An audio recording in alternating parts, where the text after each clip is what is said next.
Hey everybody, what's going on? What's hot? What's hip? What's happening? What's shaking on your Tuesday night? Oh, we got a happy chat room here and stuff and things about stuff. And where's my button? I know there it is.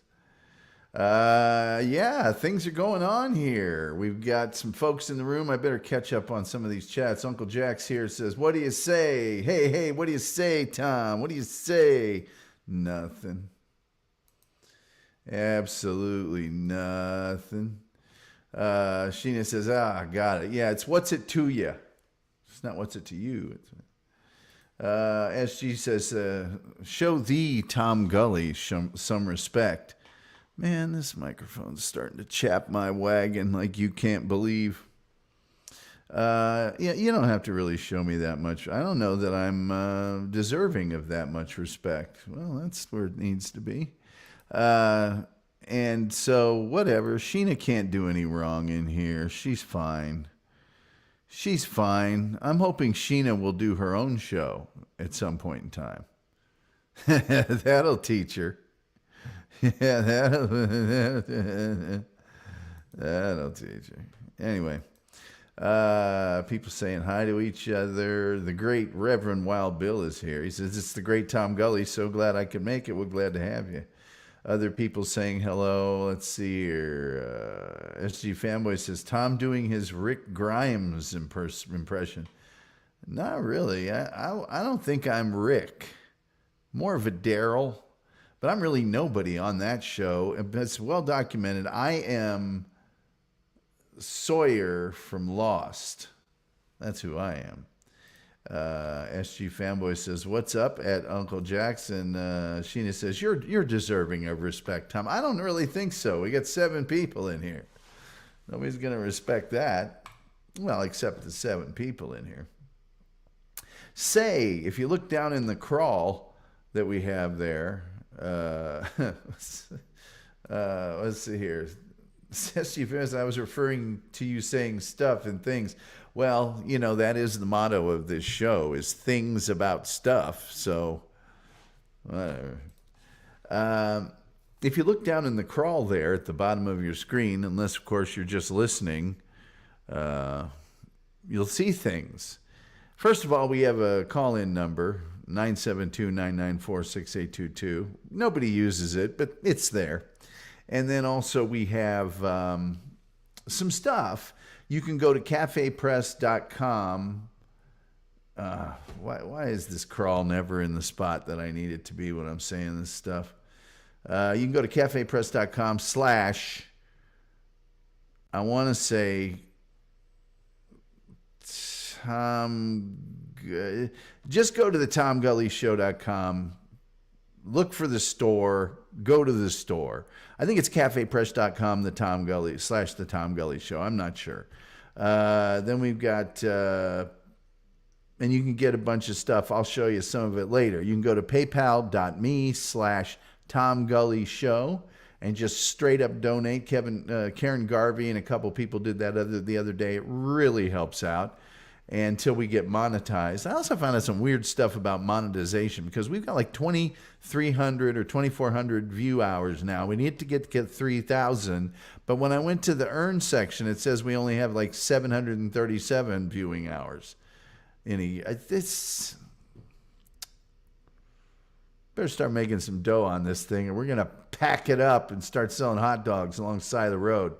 And then there's patreon.com / the Tom Gully Show. $3 a month, exclusive content. Most of it's filthy. There we go.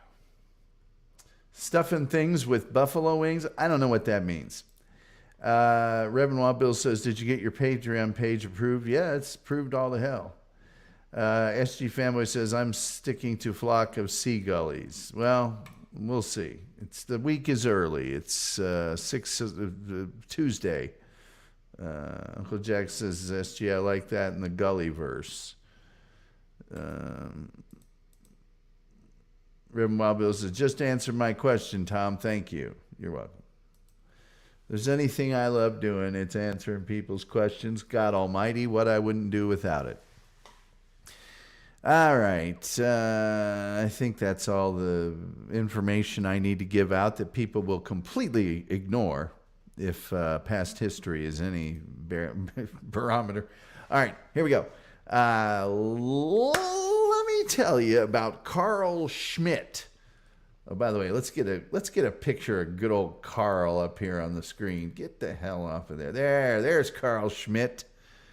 Let me tell you about Karl Schmidt, snake expert extraordinaire, who not only got bitten by a snake he'd misidentified, he kept a very detailed journal of the very fatal bite. Now, Karl P. Schmidt wasn't just your run-of-the-mill neighborhood snake expert. Oh, no. Karl Schmidt was a kind of rock star back in his day.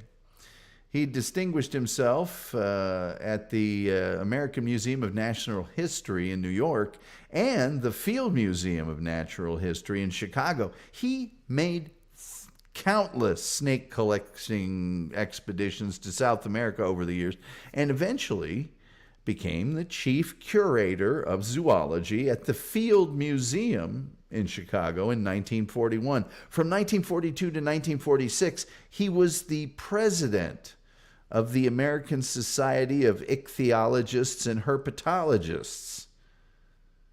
And if that won't get you the hot babes, what will? And so it came to be that on that September 26th, 1957 day, old Karl Schmidt was puttering around his lab. And that's when Marlin Perkins, yes, some of you will be saying Marlin Perkins, and I'll be like going, yes, that Marlin Perkins? And I'll be saying, yes, the very same Marlin Perkins from Mutual of Omaha's Wild Kingdom. For those of you keeping score at home, that Marlin Perkins had asked Schmidt to identify a particular snake. And he sent him the snake. Well, for reasons that aren't exactly known, old Karl Schmidt was in fact bitten by a juvenile boomslang snake. And I'll get into a bunch of these reasons in a second. Schmidt didn't think it actually was a boomslang because of a physical attribute, and that's when he made his big mistake. He wasn't handling it quite properly because he didn't think it was a boomslang, but the snake struck anyway, biting him on his left thumb, leaving just 2 tiny 3-millimeter puncture wounds as the result. Well, Karl started sucking away on those wounds, but instead of heading to a doctor, he got out his journal and started writing a diary, which is appropriate because he'd be dead in less than 24 hours. Apparently, Karl thought the snake couldn't produce a fatal dose because of its youthful status and because the boomslang is rear-fanged, making that fangs more difficult, He also wasn't holding the snake in a very safe manner, to say the least, which I think the autopsy will bear out. Let's get another picture of Karl up here. Here he is with the family. That wife's a looker. Anyway. You see, boomslangs have a venom that creates a situation known as disseminated intravascular coagulation. Now that means it creates teeny tiny small clots, but it creates them in such a huge number that the body loses its ability to coagulate blood and the victim bleeds to death. And that's the carnival ride Karl Schmidt just punched a ticket to, even though he didn't know it quite yet. Now, thinking it was no big deal, Karl went home as usual. He jumped on the train and headed back home to the homestead. Hey, why worry? And he started feeling slightly ill later in the evening. By morning time, the venom's deadly effects were obvious in a hurry, particularly to a snake expert. You don't get to be a famous snake expert by being a slacker, but Karl went ahead and skipped work, telling the museum he didn't feel so good. Got a stomach ache. Anyway, later on, he keeled over with hemorrhaging in his lungs, kidneys, heart, and brain, and was pronounced DOA at a local hospital. But the interesting thing about all this, as if you were wondering, when's the interesting thing? There's one of our boom slangs. There's actually one behind me here. That's also a boom slang. Well, let me just see if there's anything in the chat real quick.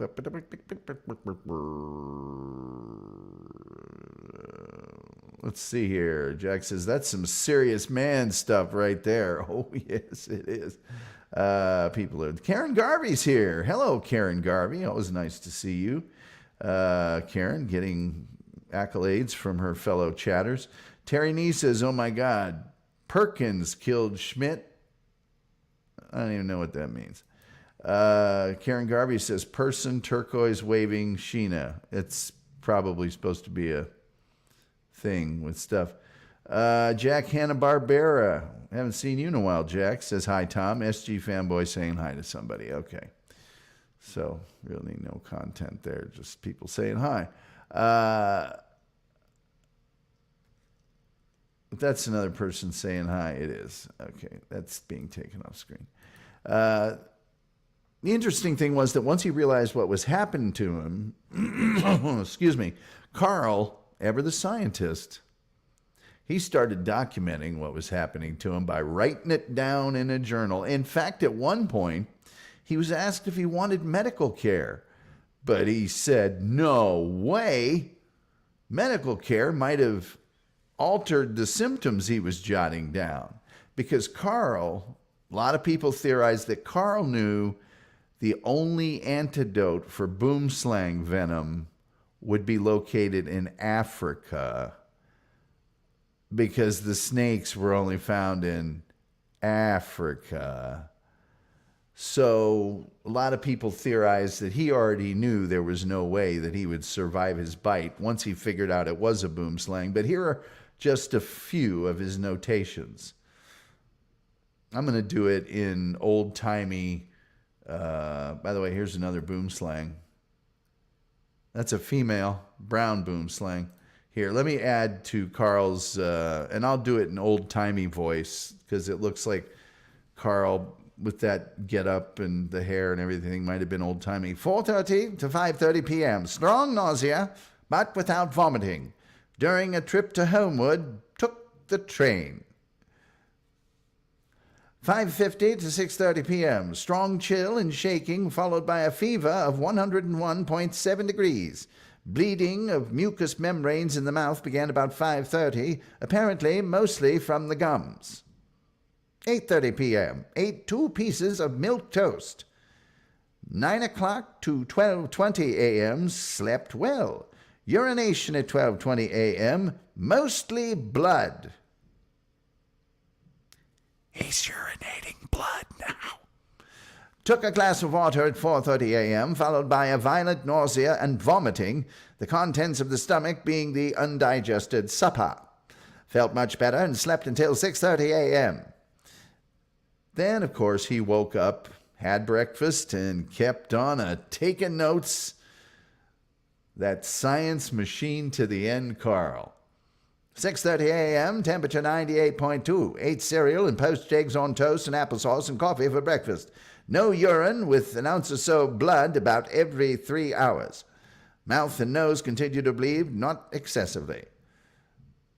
Then, shortly following lunch at around 1:30, he upchucked and called his wife. When medical aid got there, he was completely unresponsive, just drenched in sweat, and could not speak. They tried to resuscitate him, but no go. There are about 15 or more species and subspecies of snakes who have been named in his honor, although my sources say that none of them are named really dumb snake expert Karl Schmidt snake. None of them have that name. And that, ladies and gentlemen, is the story of our unable to identify a boomslang snake friend, Karl Schmidt. Hello, Karl. Hello. What did you think when the snake bit you on the thumb? Well, it was only 3 millimeter puncture, and I thought I could go home and eat a large meal, and I'd be fine. Anyway. He really, he knew that the antidote, there wasn't any antidote. He was going to die. He going to bleed out. He just going to bleed. He going to bleed. Oh, boy. Man, I got to tell you. Here we go. What do we got here? Karen. I see SG Fanboy says, well, Karen Garvey is saying hi to somebody. SG Fanboy says hi to me. Hello, SG Fanboy. Julian Zeezer says, I wonder if he had life insurance with Mutual of Omaha. Hi, I'm Marlon Perkins. A mother rhino will stomp a cobra to death to save her young. Mutual of Omaha will stomp your cobra to death with our full insurance. The worst, absolute worst segues in the history of them. A baby kangaroo crawls from its mother's pouch to the birth. The Mutual of Omaha will crawl to your pouch. Anyway, selling insurance with animal documentaries. Sheena Jackson says, Tom, you kind of remind me of actor Tim Blake Nelson.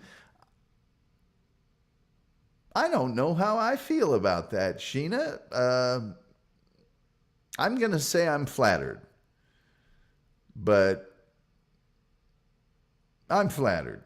SG is getting a thing there. SG Family says he must have been suicidal. I don't think he was suicidal. I just think he's hosed. There's no antidote for that, at least at the time.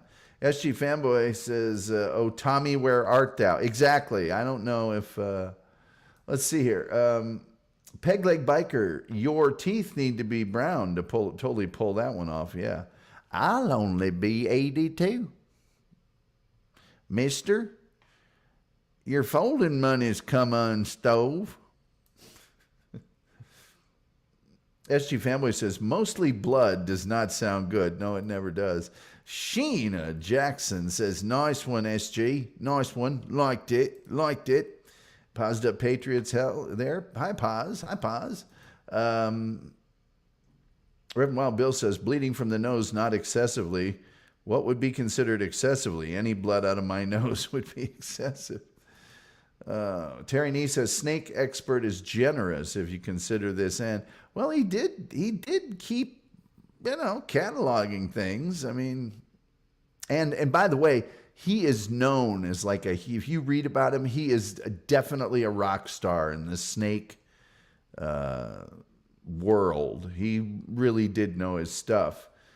So much so that, at least 15 species and subspecies, those Latin names, Snacus, Dervilicus, whatever.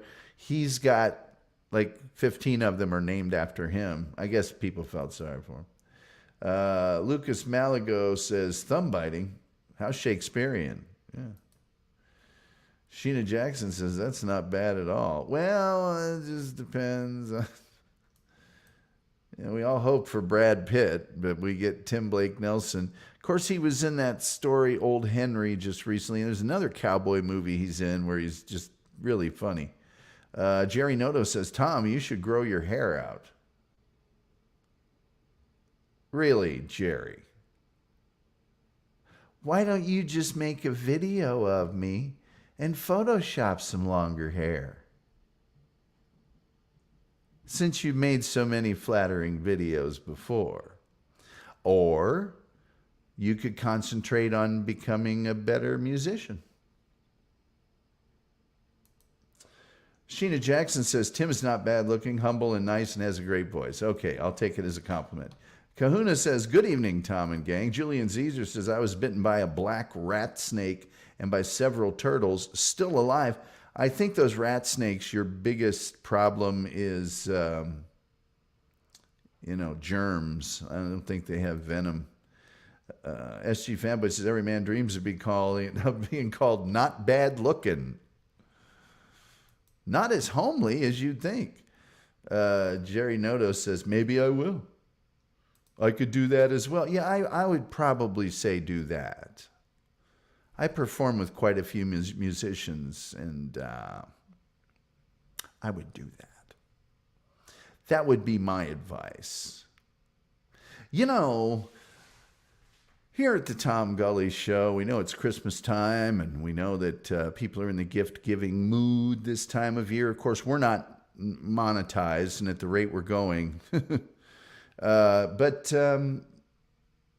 it is that time of year where people could, say, get themselves a 20-ounce coffee mug. 20 ounces, that's really big. If you know somebody that really likes coffee, you'll want to get one of those. And all you have to do is go to thetomgullyshow.com/store, or you could just go to cafepress.com/The Tom Gully Show. But that's not all we have. Ladies, of course, you can get hoodies in a variety of fashion colors, as can the men. Men, you can get short or long sleeve t-shirts in a variety of fashion colors. And ladies, you can also get specially made ladies t-shirts, which will accommodate your upper mammalian carriage. So there's our little commercial, and let's see what we have in the chat room. Uncle Jack says kahuna, and he gives them that symbol that they do with the kids like so much nowadays. Louis Apprecio, are you the shortstop for the 55 White Sox? Just curious. Uncle Jack is just saying hi. Bird Gang, I don't know what that is, but I'm for it. Reverend Wild Bill says, great quality products at a great price. Oh, yes. Oh, yeah. Top quality name brand merchandise. You'll be proud to wear. SG Fanboy says, did Steve Irwin jot down any notes about how a stingray barb through the heart felt? No, but where are my things going here? Man. Oh, there it is. Oh, yeah, there it is. SG Fanboy, that's going to be a show coming up. Steve Irwin. Yeah, there we go. We'll do one on that guy. Jerry Noto says, do you have any tips for me to be a better musician? Practice more, play with better people, get some talent. Quit making juvenile videos about other people that nobody wants to see, other than a small group of people. I'd be doing those things. Oh, grow up. Grow up would be another thing. Yeah. Uncle Jack says tomorrow night is the debut of the Hack Shack. I mean, the Jack Shack. Yeah, Uncle Jack's program will be debuting tomorrow. If you want to put the link in, you can. If you, what time's that starting? Hey, Uncle Jack, you get me those details through Discord or something. By the way, I don't go on Discord very much anymore, and I sure don't go into voice chat. That Discord has jacked up my computer like you can't believe, and therefore not gonna. Jerry Noto, by the way, the Rufio Phoenix retrospectives, very good. Maybe that's your true calling. Documenting the life of an internet freak. How much did you get paid for that? That's what I thought. The Midnight Joker, some of you may know him as the Great Nate. There he is. He says, hey, Tom, if you haven't seen Midnight Joker's page or his movie reviews, I highly recommend that you watch them.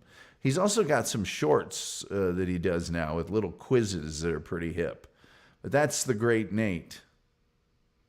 He's great. His name's Nate. Never late. All right. Sheena saying hi to some folks. SG Fanboy says, yes. I don't know what yes is for, but there you go. People saying that. Sheena. Julian Caesar says, there's a page online where someone who accidentally ate an amanita mushroom chronicles his experience. That sounds like an awful thing. Those mushroom poisonings are very unpleasant. Louis Aparicio, excuse me. Tom, what is your opinion of all of the... Oh, come on, I'm not... Stop it. Stop it. I don't talk politics here. I don't like it when people say the F word. Neither do I. Jerry notices maybe I could get into fake radio.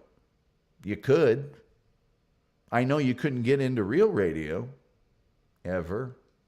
Long as you live. So maybe the fake kind would be better. SG Fanboy says, Kahuna, I'll have a confirmed time tonight. I'll send you the details. Well, I'll just announce them here, tomorrow, because you're doing it after my show, so it's a perfect time to promote it.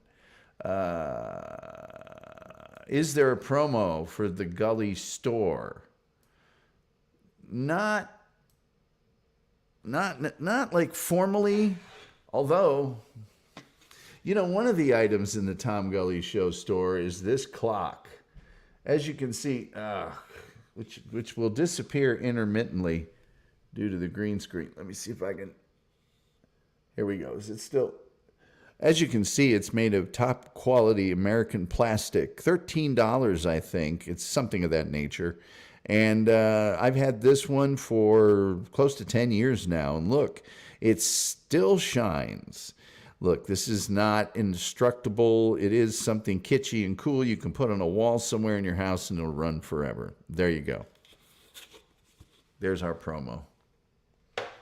I suppose I could cut one together with Vigio if I really cared to. Boom shakalaka. Anybody ever watch 1,000 Ways to Die? That's like a cable series that over dramatizes weird deaths, and it's pretty good, but it's I don't know. Midnight Joker says, thanks, Tom. Terry Nee is asking for a promo code. Terry, there's usually not a promo code. It's a deal where Cafe Press generally has things that are on sale store-wide. Like I think drinkware right now is 40% off across the entire thing. I try to announce what that is every day, but I think I announced the other day all the drinkware, the cups and the mugs and all that stuff. I think that's 40% off right now. But I don't usually get quote unquote promo codes for anything. I've got most of that stuff is priced, so I either make $2 or $3 for every item purchased. And it's weird because Cafe Press takes my designs and they sell them for way more than I do. And so when they're discounted, their discounted price is like my regular price. My discounted price is way less than theirs. Don't get the clock, get the shower curtain. I do make a lot more money on the shower curtain. But people love the clock. I've got some famous people that actually have the clock. And as a matter of fact, most of them have posted a video, so I should probably post a video of all the famous people that have the clock. Friends of mine. Paz says, have you seen the movie Snakes on a Plane? I most certainly have. It's really good. Although a hot chick gets killed in the beginning of it, I'm not in favor of that. Stephen Campbell says, Tom Gully rides the waves like a social airplane. And you know that he's not winning, not until you know the name. Oh, anyway, soon they'll be far away. Reverend Wild Bill says, get the clock and the shower curtain. They're such a good deal. And they do go tandem together. You know, they really do. SG Fanboy says, I love those campy movies. Jerry Noto, who really I shouldn't have even put this up, but I blew past it, and then I thought, okay, let's give the guy a thrill. It's on stale.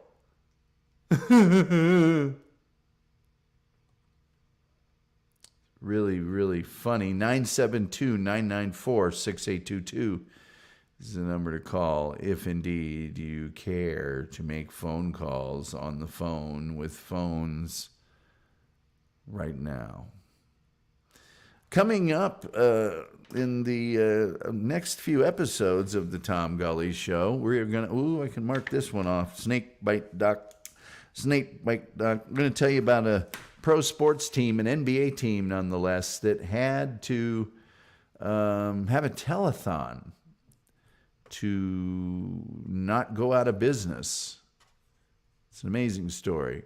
We may have the late shopping special, which is a holiday tradition here at the Tom Gully Show. Generally speaking, we just post it to all the social media, but I thought this year we might just listen to it here on the show so I can get folks to comment in the chat. And we are also going to cover the end of The Crocodile Hunter, Mr. Steve Irwin. Mr. Steve Irwin, yes. I think there's a couple other things we'll be covering that you're not going to believe, but I'm going to verify those things tomorrow. There we go. All right. Oh, it was not for the Hawks. Thank you very much. It's a good deal. I love those campy shows. Shower curtain only, $47.99. I must have marked it down. I thought I usually had it at $50, but it's just got the logo of this show giant on it. Giant. One. I was looking for a way to make it like a design, like a whole bunch of little ones, but I would have had to have created that design, and I didn't want to spend the time, so I just said, let's just have one big honking logo. That's what it is. It's just one big bulldog logo. That's what it is.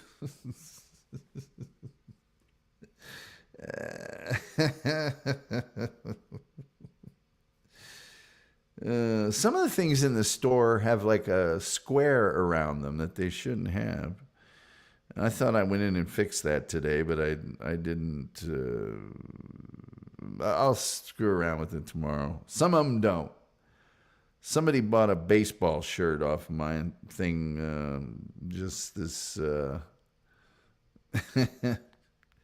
just recently, and so thank you. I don't know who bought it. I didn't look into it. But we need to sell a ton of crap. We need to get as much stuff on Patreon. I guess maybe you can go on Patreon and see what's there. Not having to buy it, but I sent you a link to your Discord and somewhere else. I'll confirm time for tomorrow later. No need to read this. Yeah, thanks. I'm going to get the shower curtain for my wife for her birthday. She will be thrilled. You will sleep on the couch. You will sleep on the couch, if not the floor.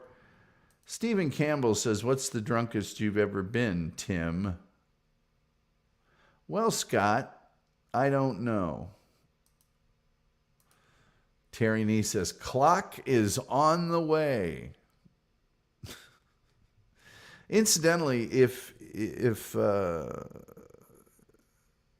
you get any of this merchandise and take your picture with it, if that's what you want to do, or if you even take, like, say, the clock, if you just take a picture of it on your wall and you email that to me or mail, Facebook message it to me, I will put it up on the screen here on the show.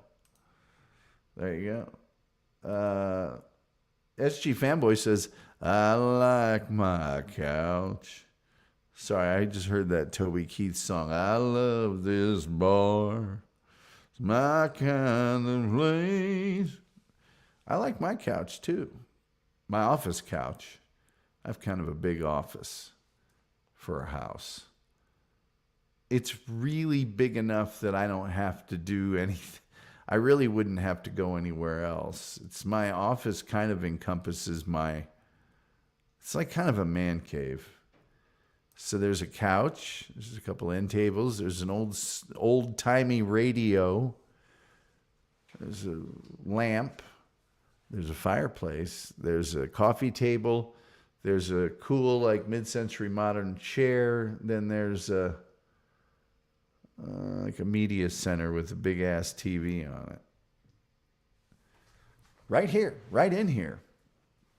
I don't know what Uncle Phil's talking about today, but rest assured, oh man, my shirt's all wrinkled up for this show. Oh, I don't like that. It's my Stroke 9 shirt. There we go. Let's see here. Best Christmas present I got as a kid. Now, I'm not going to say for sure this is the best Christmas present because I got a lot of great ones. But I will tell you that I got a Christmas present from my mother when I was in college. Let me get this off the screen. When I was in college, and here it is.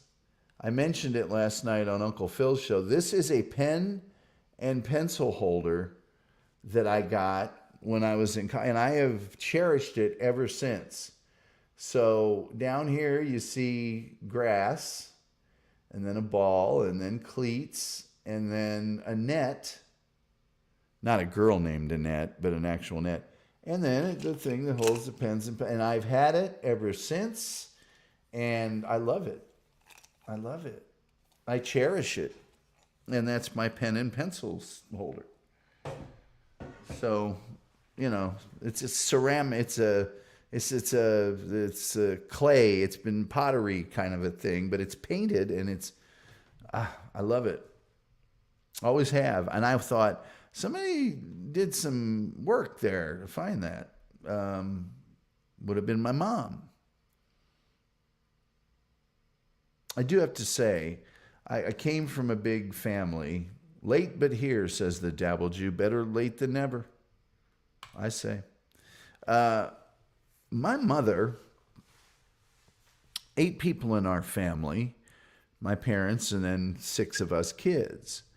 And at Christmas time, we always got the stuff that you're going to get at Christmas. There were certain boxes my brothers and I knew, you know, by the shape that, okay, we all have this particular size of box, and there's a sweater or some sweatpants or something. Okay, we're all getting that. We all knew we'd probably get things we needed, socks, underwear, that kind of thing. Then there was other stuff we'd all get, you know, sweaters or pants, or they might be different from kid to kid just because we were different sizes or had different tastes. But then you generally would get something that you asked for, something you wanted.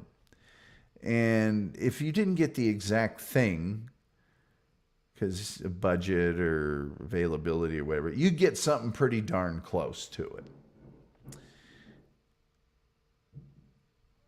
I'm going to have a talk with somebody because this is quiet hours. And then this was the amazing thing. We always got something. You always got something that you didn't ask for, that you didn't really need, that you never would have thought of, and you just absolutely loved it. And for my mom, who made dinner every night, she worked, she had a lot of stuff on her plate, we never found the presents. I don't know where she hid them, but we never, ever, ever found them. Ever. So, this was one of those things. I never would have thought of this, ever, as long as I lived. I'm a writer, and at the time, I was a soccer player of note. A little dusty in there. I better take a toothbrush and a little water and get that cleaned out. But I never would have thought about that, ever, as long as I lived, but I got it. As you can see, it's 40 years later, and I'm still using it. So, let's see here. SG Fanboy says, nothing like getting old enough to be excited about socks and sweaters. This is cute. The Dabble Juice says, nothing like being a herpetologist and missing Tom's snake presentation. Well, it was more of a presentation on Karl Schmidt. And Dabble Juice, you can either call in 972-994-6822, or you can put it in the chat room. If you are indeed a herpetologist, please tell us if this guy was the real deal, or if you'd heard of him before, or how famous he was. I know that over 15 species and subspecies of snakes were named after him in homage to either his prowess or the fact that he bought the farm. There's 2 little puncture wounds on his left thumb. Boom slang. Here, this is for you. I'm going to do this for you, Dabble Jew. Boom slang. Boom shakalaka boom slang. Lefty Frizzell is the best country musician. Man, I don't know, man. He's good and stuff, but Paz says, did you say herpetologist? Yes, he did say herpetologist. Boom slang. Oh, it gets better than that. Obviously, as a herpetologist, Dabble, you noted that that behind me, there's a boom slang right chair. There's another boom slang right chair. There's boom slangs all over this show today. It's just a boom slang everywhere you look. I'm telling you what, we got an excessive amount of boom slangs going on. Did I put the fair use into this show? Whoops. Tyrona says, boom slang sounds like a brand of whiskey. It should be, because it's got a bite. Just ask Karl Schmidt.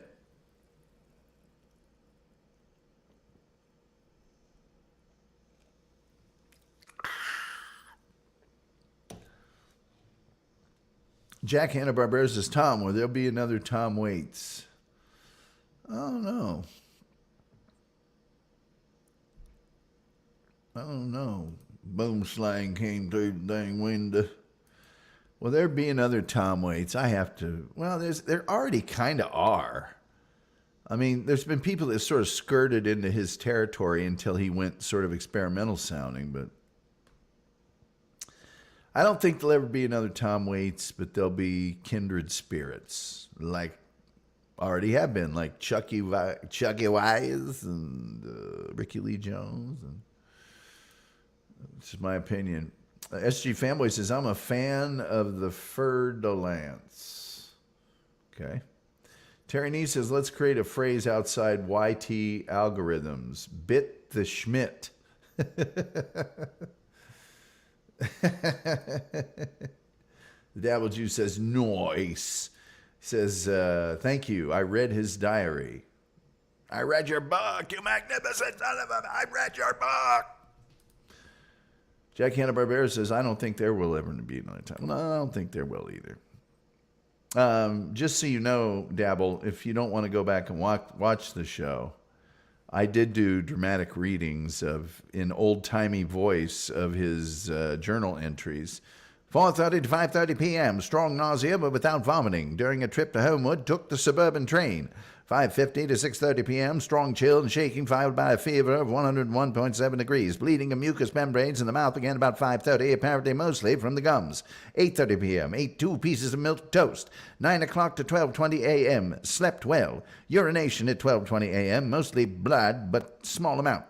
Took a glass of water at 4:30 a.m., followed by violent nausea and vomiting, the contents of the stomach being the undigested supper. Felt much better, slept till 6:30 a.m. I did a whole bunch of that hot comedy like that. Let's see here.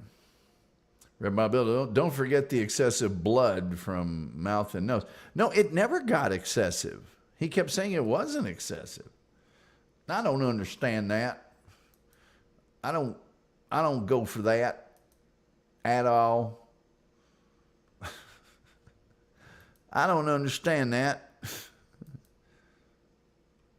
But apparently, what it does, the Boomslang Venom Museum, what it does is it creates a preponderance of tiny little clots that exhausts the body's ability to make any sort of coagulation, and the person simply bleeds to death, you know.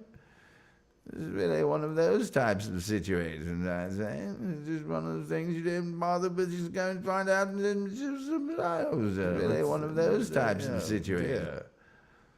Yeah. I'm just trying to see if I put the, you know what? I didn't put the for use. And it's not letting me. I don't think I got a spot to edit. Screw it. I'll do it later.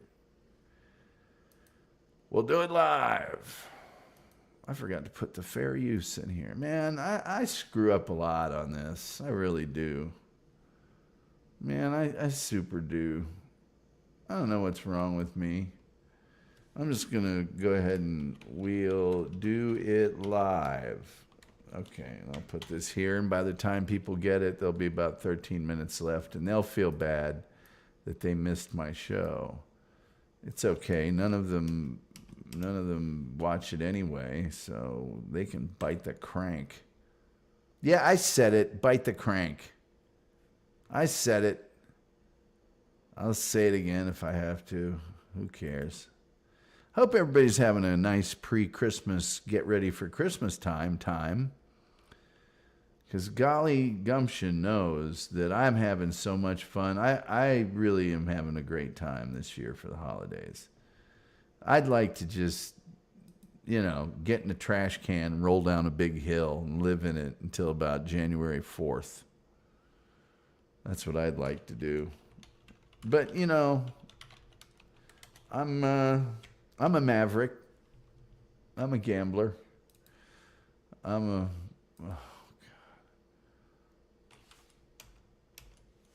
a picker, and I'm a winner, and I'm a lover, and I'm a sinner. I play my music in the sun. Yeah. You guys know the rest of it. I love, by the way, how Facebook just throttles the living bejezel. And by the way, YouTube does a pretty good job, too. Just throttles nobody sees it. Got about a combined audience of 2,500 people between my personal and my page, and 17 people get to say, that's just great. And then 42 seconds after my show's over, I get a note from Facebook saying, you can boost this and reach 915 people if you just give us $42. And I'm like, why would I do that? Why on earth would I do that? Because that doesn't make any sense that I would do that, because it doesn't make any sense, because you just throttled me down to nothing. How can I get excited about, giving you $42 when you know what I mean? Okay, here we go. All right. Tom, have you ever listened to early Indy 500 broadcasts? Was that even a thing? Yes, I have listened to them, and I happen to know one of the dudes that did a lot of them. Well, I think starting in the 40s or early 50s, a guy by the name of Tom Carnegie. And I worked with him on a variety of things, and he was the guy that pioneered a new track record and a bunch of other things. He's actually the one that probably made going to qualifications popular because he had all these catchphrases. He's coming around the first turn and he's on it. And he was really good. So he did those things. Look up Tom Carnegie, though. Carnaigie, something like that. Look him up. Look him up, man. I spent a lot of time with Tom Carnegie. He was a great guy. Dabble Jew says, when I'm able to sometime, I'll call in and we'll talk about some work I did that led to a new vertebrate communication system. Possible communication by substrate vibration in a chameleon. That sounds really, really hot. You must get all the babes. I'm just kidding. That sounds like quite an accomplishment. The Dabble Jew says, Keith E. Barnett, Reginald B. Cocroft, and Leo J. Fleischman. Copia, volume 1999, number 1, February 5th, 1999, pages 225 to 228, 4 pages. Okay. Terry Nee, boom slang venom. It's catchy. Country or bluegrass group. Could also be a punk or rockabilly. I think a rockabilly. Ladies and gentlemen, we are boom slang venom. Paz says, don't be so hard on yourself. I'm not hard on myself. Dabble Juice says, you'd be interested in it because it has to do with infrasound communication. That doesn't mean I'd be interested in it, but I would be interested in it because you had something to do with it. SG Fanboy says, the boom gullies. The gully slangs, I don't know. We're going to work on it all week. We could work on it till the end of the year. It doesn't really matter. Maybe that's what we should. We need to unveil a new one on January 1st. Kahuna says, cock and hoodie. Let's try clock and hoodie on the way. Merry Susmas to me. Thank you, Kahuna. Thank you. Jack is larfing. Let's see. Irvin Wild Bill says, bite the Schmidt. He bit the Schmidt. Schmitty's boom slang venom. That really sounds like a whiskey or vodka. Julian Zezer says, chameleons that talk sound fascinating, but do they have anything interesting to say? I don't know. Stephen Campbell says, have you ever had to fight a woman before? No. Lucas Malago says, Gully knows when to hold them and when to fold them and when to walk away and when to run. I never count my money when I'm sitting on the table. There'll be time enough to count it when the dealing's done. Haas says, I don't trust Facebook and that Zuckerberger guy. Well, trust but verify. SG Fanboy says, oh no, Tom is going to start buying views. I don't make enough money on this to buy views. The Dabble View says, Julian, they do have a language.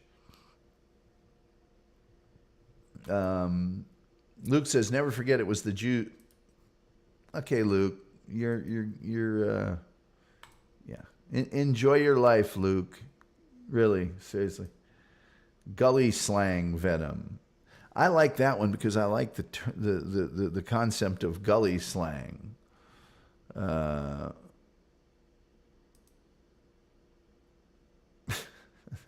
slang. Let's see here. Boom gullies. Man, there's some good ones here. Julian Caesar says vegetation-borne vibratory communication signals. I had no idea. Yes, I did say that, Wild Bill. Hold the, please. No, wait, you don't want to hold it. Jack Hanna-Barbera. Palm, please describe your first experience hearing the Indy 500 over the radio. There is something so romantic about motorsport and old school broadcasting. When I lived in Indianapolis, every Indianapolis 500, the race was blacked out. You could not see it in Indiana on television. The rest of the country could, but you couldn't see it in Indiana. So everyone listened on, you're listening to the greatest spectacle in racing, the Indianapolis Motor Speedway Network, or the Indianapolis 500, network. And Sid, it was Sid, what was his last name? I want to say Sid Gilman, but I know that's not right. There was a guy named Sid that did it, and then Paul Page took over for a long time. And one of my broadcasting teachers, Darrell Weibel, did one of the corners. Howdy Holmes did a corner for a long time. But every single person in the neighborhood had the race tuned in while they were barbecuing and stuff. So you didn't really need a radio if you were a kid and you want to listen to the race. You could just drive around the neighborhood. You would just hear it. It was on everywhere. It was omnipresent because it was on so many radios. So there's a little memory for you. SG Fanboy says, in my obituary, it will say, in lieu of flowers, please buy a The Tom Gully Show shower curtain. They'll wrap you up in it. I'm using Bit the Schmidt for soy side. I don't know what that means. Dinosaurs are not real. Well, if you're seeing them now, they're not. Reverend Wild Bill says, God placed the fossils here on Earth to test one's faith. That's interesting to hear. Yeah, well, that's a memory. All right, we're getting extremely close to going to see Uncle Phil. The Dabble Jew says rockabilly. I think tonight's program for him might be pre-recorded. I don't know. Either way, I'm getting out of here. So I'm hungry. Oh, let's take poor Dr. Schmidt off the screen. But I would like to thank everybody for showing up, all of you. And there's too many to name. There's just so many. Thank you for following the show. Thank you for all that good stuff. Let's see here. It's preacher told me that never existed. Hey, brother. But we'll thank everybody. Karen Garvey, as always, thank you for being here. Sheena Jackson, Stephen Campbell, Reverend Wild Bill, Jack Hanna-Barbera, SG Fanboy, of course, Terry Nee, of course, Kahuna, of course, Julian Zezer, of course, Paz, thank you, Lucas Malago, I think there's others, I'm scrolling up, I don't know, but anyway, I think probably the only thing left to say is going to be The Wolf. Thank you for being a friend. You. The only thing left to say is till next time. We'll see you next time.